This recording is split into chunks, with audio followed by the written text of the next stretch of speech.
Você que trouxe Bíblia, abra juntamente comigo, segundo o livro dos Reis, capítulo de número 4.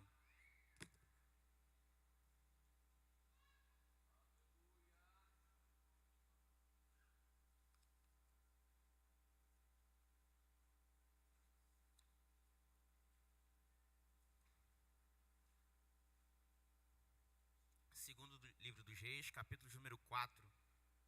Vamos estar fazendo da seguinte forma: estarei lendo o versículo 1, estarei orando, nos assentaremos e continuaremos a leitura sentados. Amém? Estarei lendo o versículo 1, estarei orando, nos assentaremos e continuaremos a leitura. Segundo Reis 4, versículo 1. Vamos olhar somente na tela que a gente não se perde. Certa mulher das mulheres dos filhos dos profetas clamou a Eliseu dizendo: meu marido, teu servo, morreu, e tu sabes que ele temeu o Senhor. É chegado o credor para levar os meus 2 filhos para lhe serem escravos. Oremos. Amantíssimo Deus e eterno Pai, Senhor Jesus, em tua presença me encontro mais uma vez, recorrendo a ti, ó Senhor, pois sem ti nada posso fazer. Ó Espírito Santo, eu peço que o Senhor possa me usar nesta noite para o teu povo. Usa-me, ó Deus Senhor, para que possamos voltar para as nossas casas edificados pela tua palavra. Usa-me, ó Deus, para que eu venha entregar o teu recado para a tua igreja nessa noite. Que nós possamos retornar à nossa residência sabendo que o Senhor falou conosco. É o que eu peço, humildemente imploro, em nome de Jesus, amém. Poder assentar? Versículo 2. A igreja poderia me ajudar na leitura? Eu conto 1, 2, 3 e a igreja lê o par e eu continuo lendo os ímpares. E a gente vai ler até o versículo de número 7. Podemos fazer assim? Amém? Vamos lá? 1, 2, 3. Versículo 2.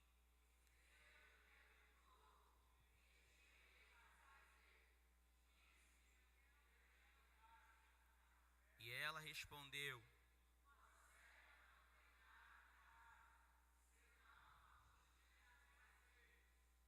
então disse ele: vai, pede emprestadas vasilhas a todos os teus vizinhos, vasilhas, não poucas. A igreja no versículo 4. Então,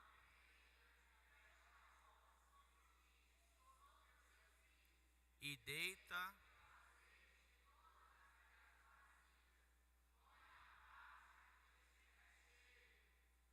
Partiu, pois, dele e fechou a porta sobre si e sobre seus filhos.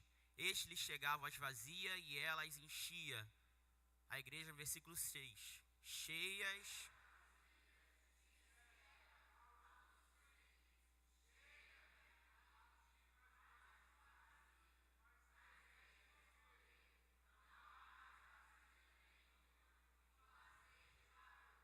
Versículo 7, então foi ela e fez saber ao homem de Deus.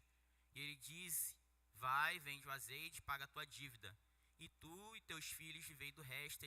E a igreja diga glória a Deus. Meus irmãos, antes de tudo agradecer a Deus mais uma vez pela oportunidade, ao pastor pelo convite. E antes de iniciar na leitura, eu gostaria de compartilhar com os irmãos uma pequena viagem que eu fiz. Foi uma semana atrás, onde eu estive no estado do Piauí. E conversando com o pastor sobre o estado, ele até nos pediu que a gente pudesse compartilhar com os irmãos sobre essa viagem de uma forma até bem sadia. Não a viagem em si, eu e a minha esposa, óbvio, mas um pouco sobre o estado. Para quem não sabe, a nossa igreja está com uma obra missionária em Santana no Piauí. E eu não fui para Santana, eu fui em Teresina e de Teresina me desloquei até Parnaíba. São aproximadamente 350 quilômetros, e exatamente são 346, vamos arredondar para 350. Eu falo para os irmãos, a experiência foi boa, mas é um estado que não tem muita igreja evangélica. Eu tenho certeza que Santana, se for olhar somente esse trajeto, que não é um trajeto pequeno, é um trajeto de 350 quilômetros, eu vi apenas 2 igrejas do trajeto de Teresina, capital, até a região litorânea do estado, Piauí. E na Parnaíba, que é litoral, eu andei ali por Parnaíba e Luiz Correia, não é? Duas cidades. Eu vi apenas uma igreja Assembleia de Deus e uma igreja universal. E mais nenhuma igreja evangélica, nenhuma. Lá é um estado, ou pelo menos esse percurso que eu utilizei como trajeto, que tem uma igreja a católica muito forte, é um povo muito devoto à igreja católica. Então, para todos aqueles que estiverem orando, lembrem do pastor que está nos auxiliando, que está nessa obra missionária no Piauí, porque é muito difícil. Eu estava até falando com um pastor que eu procurei na internet uma igreja de Madureira, lá na região onde eu estava, só achei uma. E essa uma igreja não é tão fácil o acesso, não é igual aqui que fica numa estrada tão fácil, ou tantas outras igrejas que a gente vê, que a gente encontra com facilidade. É meio que fica escondido, é um estado difícil de pregar, é um estado difícil da gente falar de Jesus como Salvador e Senhor, porque lá eles acreditam Jesus no Filho de Maria. Então, é difícil, é bem complicado. Eu estava falando com um pastor que, para mim, que já tive oportunidade, não muito, tá? De conhecer alguns outros estados do Brasil, é a primeira vez que eu tive a oportunidade de ver uma experiência como essa, de não encontrar igreja evangélica. E a gente sabe que igreja evangélica a gente tem em muitos lugares, e que bom, né? Aqui em Aparecida tem muito, em Goiânia tem muito, no Rio tem muito, na Bahia a gente sabe que tem muito, São Paulo tem bastante, Minas tem também, no Piauí não. No Piauí não tem.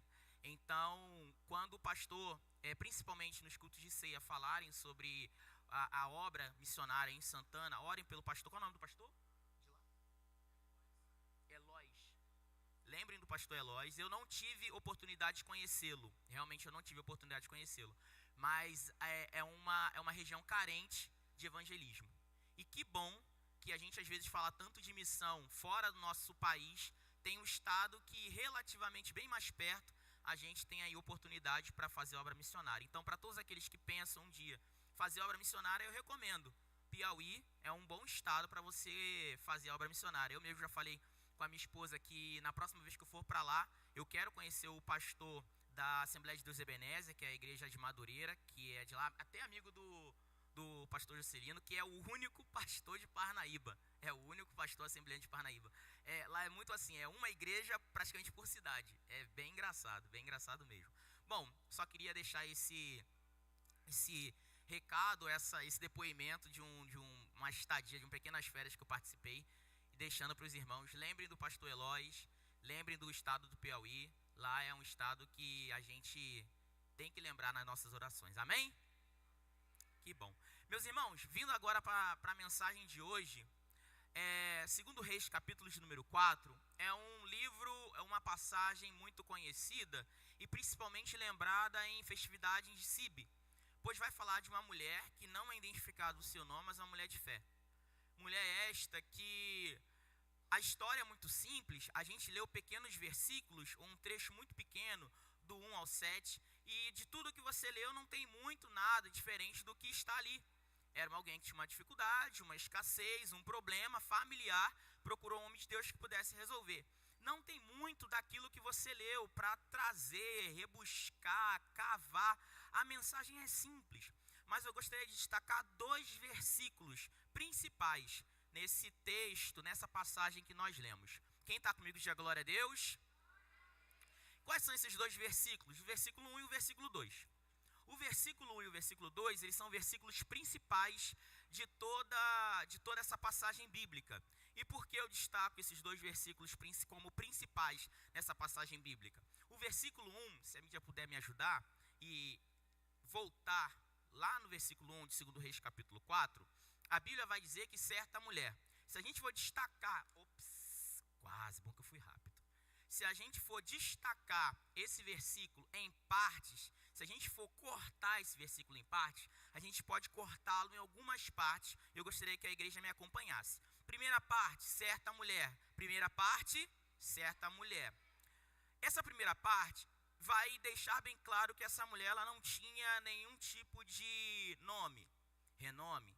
Ela não era alguém relevante na sociedade. Quando a Bíblia destaca certa mulher, está deixando bem claro que era alguém anônima, uma mulher anônima, uma mulher que por si só ela não se auto-apresentava. Mas essa mulher mesmo, sem nome, ela tinha uma dificuldade. E da dificuldade que ela tinha, independente se ela era conhecida ou não, ela foi atrás de alguém que pudesse resolver o seu problema. Porque quando a dificuldade vem, muitas vezes se apega à situação.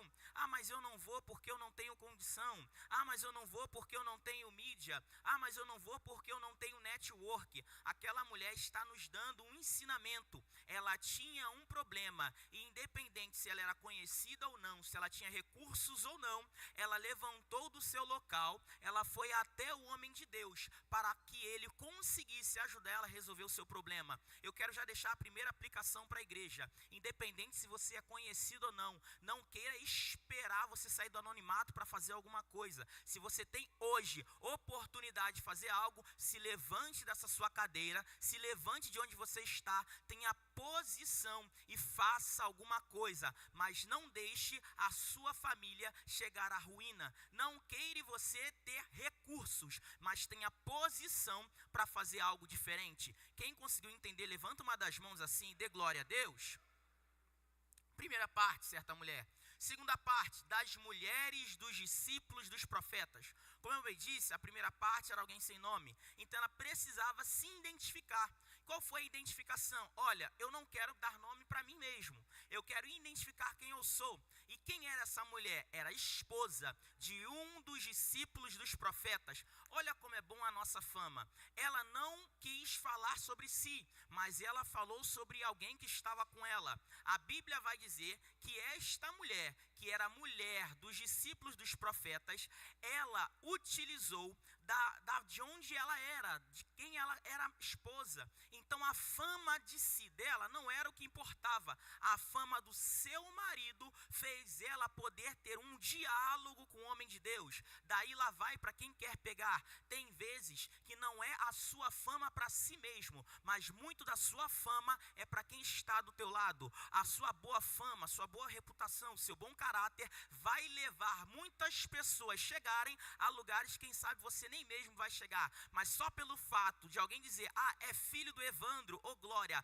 ah, é filho do Celso, aleluia, ah, é esposa do Celso, não, eu conheço, eu sou amigo do Jackson, só pelo fato de você ter um bom relacionamento, um bom caráter, boa fama, uma boa postura, Deus vai fazer, oh glória, pessoas que são chegados a você, ir a lugares que nem mesmo você conseguiu, sabe por quê? Só pelo simples fato de você ter bom caráter. Aleluia, glória a Deus. Essa é a segunda parte. Vamos para a terceira parte. Clamou Eliseu. Clamou? Não ouvi. Clamou a? Essa terceira parte, já identificou que aquela mulher ela não tinha nome. Já identificamos que ela se chegou ao profeta porque ela tinha um marido com uma boa fama. E ela não chega pedindo, ela chega clamando. Qual a diferença de pedir e clamar? Pedir é como se eu tivesse apenas pedindo algo normal, sem muita importância. Pedir, só pedir, não necessariamente descreve a minha urgência no meu pedido. Se eu apenas pedir água, ninguém que está ouvindo o meu pedido vai conseguir identificar se eu estou com muita ou pouca sede, porque eu só estou pedindo água. Só que aquela mulher ela não pediu, ela clamou a Eliseu. E um clamor é diferente de um pedido, porque clamor, ele deixa claro que existe uma urgência. Hoje é culto de ensino, amém? A gente teve uma oportunidade de orar, amém? Só que algumas pessoas que você talvez não sabe, está do teu lado e não aproveitou essa oportunidade para orar, mas clamou a Jesus. Deixa eu te falar, para todo aquele que chegou com uma urgência nessa casa, eu quero dizer que o nosso Deus continua ouvindo o clamor do seu povo, ô glória. Ainda que alguns dobraram o seu joelho para pedir, Deus ainda está dando mais atenção a quem está clamando. Tiago, você está dizendo que Deus não está ouvindo quem pede? Eu não disse isso. Eu disse que Deus ele está dando mais atenção a quem está clamando. Tiago, por que isso? Porque quem clama deixa claro uma urgência, uma necessidade. Então, se você hoje veio aqui e aproveitou esse momento para clamar, fique com o seu coração tranquilo, que Deus ouviu o seu clamor. Oh, meu Deus do céu! E brevemente Ele vai te dar resposta ao seu clamor nessa noite. Só para quem entendeu, levanta uma das mãos aí oh meu Deus, e dá glória a Deus. E qual foi o clamor dela a Eliseu? Ela disse, olha, eu me perdi, é o número 4, tá? Eu disse que a gente ia cortar, estamos já no corte número 4. Meu marido, teu servo, morreu. Meu marido, teu servo morreu. Olha só. Lembra que a gente acabou de citar que aquela mulher ela não se deu um próprio nome, que ela chegou utilizando da fama ou da boa reputação do seu próprio marido? Só que esse homem morreu. E segundo Champlin, comentarista, vai dizer que o falecimento dele foi de pouco tempo. Não foi há muito tempo que ele faleceu, foi há pouco tempo. Então ela chegou falando, eu sou alguém que você conhece, mas essa pessoa que você conhece morreu. E quem já passou por óbito sabe que é difícil chegar e ir a lugares. Para quem já passou pela dor do luto, sabe muito bem como é difícil às vezes se levantar e somente falar. Para quem já passou pela dor da perda, o simples fato de se levantar e falar é difícil. Só que aquela mulher, ela conseguiu achar forças onde não existia. Mas ela chegou até o profeta e disse, olha, o meu marido, teu servo, morreu. A força que ela buscou não estava na morte. A força que ela buscou para ter coragem para falar está no próximo passo. E o próximo corte é, e tu sabes que ele teme ao Senhor. Guarde essa frase, vamos pular. E é chegado o credor para levar os meus 2 filhos para serem escravos. Veja, a situação dela é de luto, pois segundo o comentarista, a dor dela é recente. A dor dela poderia levá-la a uma depressão, a um estacionamento, a estar estagnada no seu problema, na sua dor. Só que ela conseguiu achar força. E a força que ela achou não está no corte que eu pedi para os irmãos segurarem. Está indicando que ela disse, é chegado o credor para levar os meus 2 filhos para serem escravos. Eu falo e a igreja repete, a força dela, não ouvi, a força dela estava em proteger a própria família. Eu falo e a igreja repete, a força dela estava em proteger a própria família. Então veja, quem sabe eu estou falando para alguém que já passou por situação de luto, de pai, de mãe, de amigo, de filho, alguém que já sofreu a dor do luto e sabe muito bem que a dor do luto dói.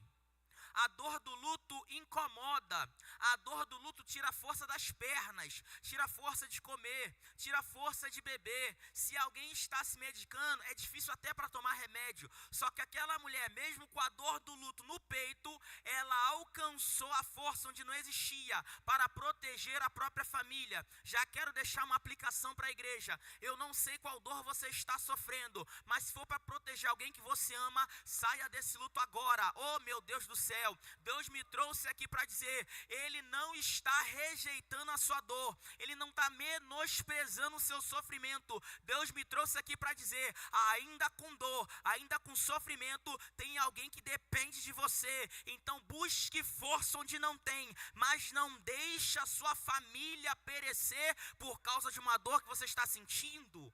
Se tiver alguém que entendeu isso, levanta uma das mãos aí, oh meu Deus do céu, e dá um glória a Deus. E calma, eu não esqueci, eu vou para o versículo 2, mas eu ainda gostaria que os irmãos guardassem essa frase, que eu pulei, e tu sabes que ele temia ao Senhor, amém? Vamos guardar? Vamos lá, versículo de número 2, olha o que está escrito e você leu comigo.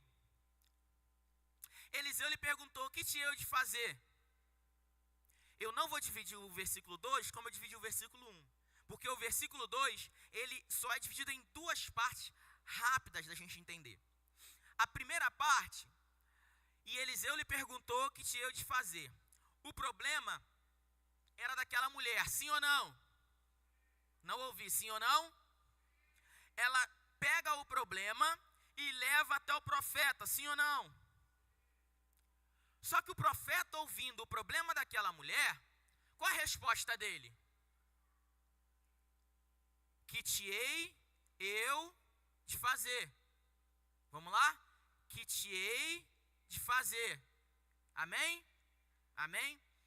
Para qualquer um que ouvindo essa resposta, o que entenderia? O profeta não tem solução para o problema que ela acabou de apresentar. Alguém discorda disso? Não, né? O versículo 1, uma pessoa com problema leva o problema ao profeta. No versículo 2, na primeira resposta é uma pergunta, que te hei eu de fazer? Para qualquer um que ouvisse essa resposta, subentende que o profeta, ele não tinha solução para o problema daquela mulher. Todo mundo comigo? Só que, lembra que eu falei daquela frase que eu falei para os irmãos guardarem? Ainda no versículo 1, a mulher disse o seguinte, meu marido, teu servo, morreu, e tu sabes que ele teme ao Senhor. Amém? Eliseu, na primeira resposta dele, e a gente está falando do mesmo versículo 2, acompanhe comigo. Ele dá a primeira resposta, que te hei eu de... Só que no mesmo versículo, gente, isso aqui é maravilhoso. No mesmo versículo, dize-me que é que tens em casa. Então vamos lá. Na primeira resposta, era alguém deixando bem claro, não tem solução. O que você quer que eu faça? Transliterando o que está no texto é, o que você quer que eu faça? Só que ainda que ele dá essa resposta, a fala dele não muda, não dá chance nem de réplica daquela mulher. Do nada, é simplesmente do nada, a Bíblia diz, e você leu comigo, o profeta diz para ela, dize-me, que é que tens em casa? Se na primeira resposta era alguém sem solução, na segunda resposta é alguém com esperança de solução. Mas por que mudou tão rápido? Lembra que eu pedi para os irmãos guardarem? Porque aquela mulher, ela estava com um problema, sim ou não? Ela levou o problema para o profeta, sim ou não? Só que quando ela falou com o profeta do problema, ela envolveu uma terceira pessoa na conversa. Ela chegou com o problema falando com o profeta. Só que quando ela disse o seguinte, o meu marido, teu servo morreu, até aí é só duas pessoas conversando, só duas. A mulher com o problema e o profeta ouvindo o problema. Só que a mulher ainda diz, e tu sabe que ele temia ao Senhor. Ela envolveu uma terceira pessoa na conversa. Quando o profeta, ele diz o seguinte, o que você quer que eu faça? Em outras palavras, diz a tradição, segundo Joséfo, que o marido daquela mulher era Obadias. 1 Reis, capítulo de número 18, vai falar um pouco de Obadias, que era um homem que estava protegendo os profetas, que estavam sendo perseguidos até então por Acabe e Jezabel, mas por Jezabel. Então, quando aquele homem que tirou recurso do seu próprio dinheiro protegeu os profetas, ele acabou acumulando para si dívida. Só que essa dívida aconteceu em 1 Reis, capítulo número 18. O profeta líder, então, o profeta da época, não era Eliseu. O profeta era Elias. Ainda que a Bíblia vai dizer, porque aquela mulher confessa isso, que o marido dela era servo de Eliseu. Ele era servo de Eliseu, porque Eliseu agora ele era representante das escolas de profeta. Tá todo mundo comigo? Como é culto de ensino, eu vou dar uma esticada nessa introdução aqui, rapidinho. Então, Eliseu agora, sendo responsável pela escola de profeta, logo, todos aqueles que eram discípulos de profeta, eles tinham que servir os profetas, seja Eliseu maioral ou os demais. Mas a história não começou com Eliseu. O problema começou lá com Elias. Eliseu ainda nem tinha chamada de profeta. Ele não andava com Elias. Naquela época ali, Elias era o profeta mor, o profeta que estava sendo perseguido por toda uma nação. Obadias, ele não fez nada pensando em Eliseu. Ele fez protegendo somente os profetas, porque no pensamento dele, Elias está sumido. Ninguém sabe onde está Elias. Vai dizer até, quem sabe Elias até morreu, pensando aqui, não está na Bíblia. Então deixa eu proteger os que eu estou vendo, deixa eu proteger os que estão vivos. Obadias, ele não fez por Elias. Obadias, ele não fez por Eliseu. Obadias, ele fez por preservação da palavra. Então vamos lá, aconteceu no período que Elias era vivo, só que Elias agora ele foi levado por uma carruagem. Aconteceu no período que Acabe era vivo, Acabe já não é mais vivo. Aconteceu no período que Jezabel estava viva, Jezabel não está mais viva. Aconteceu no período que Eliseu não era nem chamado como profeta ainda. Passou-se um período de tempo. Agora aquele homem que segundo a tradição é Obadias, então ele morre. Só que a dívida foi feita, a dívida foi acumulada, a dívida foi criada. Não foi criada por Eliseu, não foi criada no tempo de Eliseu. Ei, deixa eu te falar, quando Eliseu, ele ouve o problema, ele apenas está dizendo para a mulher, ainda eu até conheço o teu marido, mas a dívida que ele começou não foi comigo. O que você quer que eu faça? Ele não estava sendo ignorante, ele não estava sendo rude, ele estava sendo honesto para a situação. O que você quer que eu faça se a dívida começou antes de mim? E deixa eu te falar, não era para que ninguém com problemas como esse chegasse para profeta. Naquele tempo ainda existiam juízes, não os mesmos juízes que a gente vê na Bíblia, juízes que eles julgavam pequenas causas. Existiam juízes que eram responsáveis por pequenas causas, existiam os sacerdotes, existia o rei, mas aquela nação, o Reino do Norte, estava tão acostumada com o pecado que a corrupção era generalizada, e aquela mulher ela não podia ir até os juízes de Israel. Aquela mulher ela não tinha confiança até os sacerdotes de Israel. Aquela mulher, ela não tinha mais confiança em até o rei de Israel. A situação estava tão precária que os líderes políticos que deveriam ajudar aquela mulher não tinham mais interesse em ajudar pobre, estrangeiro, nem mesmo viúva. A ideia é muito parecida com o que acontece hoje. Quem tem mais quer acumular mais. Quem tem menos vive se ajudando. Então quem tem mais quer tirar daquele que tem menos. A situação era essa. O contexto era esse. Então quando uma mulher que está falando de problema econômico e também político chega até Eliseu, Eliseu está dando uma resposta. Mas isso não é comigo não, rapaz. O que você está me trazendo problema que não é para eu resolver? O que você quer que eu faça? Só que aquela mulher usou as palavras certas, glória. Quando ela vai até o profeta, ela deixa claro, e tu sabe, meu Deus, que ele temia ao Senhor, que o meu marido temia ao Senhor. Então, por mais que ela está falando com o profeta, tem alguém que não está no texto, a gente não está vendo, mas pelo simples fato dela falar que ele temia a Deus, ele entra no texto e dá a revelação que o profeta precisava. Tiago, está inventando? Tô não. Porque se na primeira resposta, o que você quer que eu faça, antes dele terminar, fala com ele e diz, me diz o que é que você tem. Oh meu Deus. Oh meu Deus, isso aqui é maravilhoso.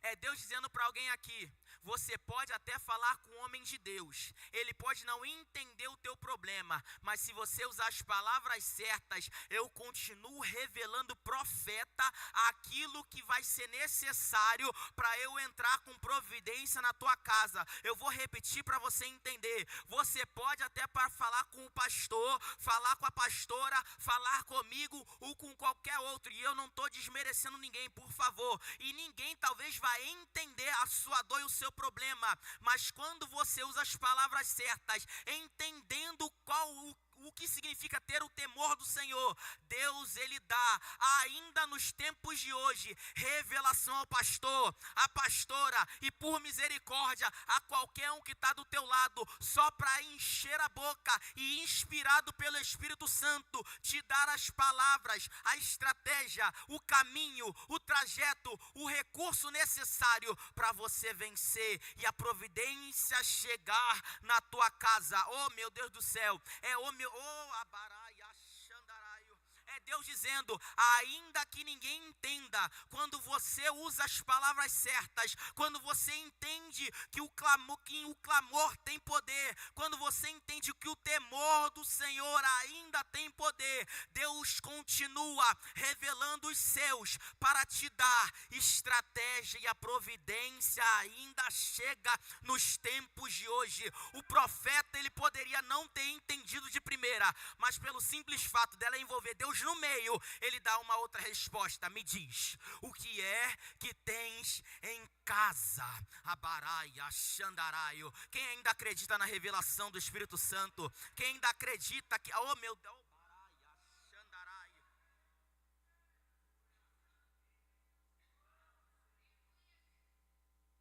Estamos vivendo uma época que existe sim, muita chacota, muita zombaria, muita coisa esquisita nas redes sociais, mas eu sou de um tempo que Deus, ele não olha para a escassez do homem nesse sentido espiritual. Deus continua ainda procurando os verdadeiros que ainda têm temor por ele para usar. Ainda que na rede social pode ter muita brincadeira, eu ainda acredito num povo sério, num profeta sério, numa profetisa séria. Abaraia, Xandarai. Oh meu Deus do céu, eu ainda acredito que no meio de nós, nessa igreja aqui, nessa reunião, você está sentado do lado de homem e mulher de Deus, que mesmo não entendendo como vai resolver o seu problema, inspirado pelo Espírito Santo, ele vai te indicar o caminho certo e você vai alcançar vitória em nome de Jesus. Oh meu Deus do céu, quem sabe,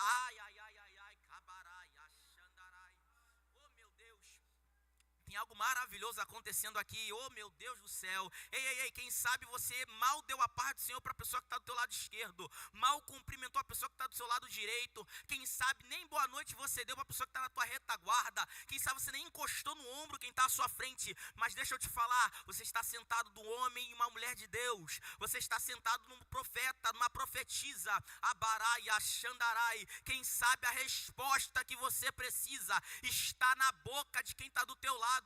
Abacanto, Narabaraçaio. Às vezes a gente está procurando muito recurso em quem tem muito seguidor. Deixa eu te falar, meu Deus do céu, na Assembleia de Deus Fama em Nova Olinda, Deus ainda tem os seus profetas. Oh, Abaraia, Xandaraio. Oh, aleluia, Cabaraia, Xandaraio.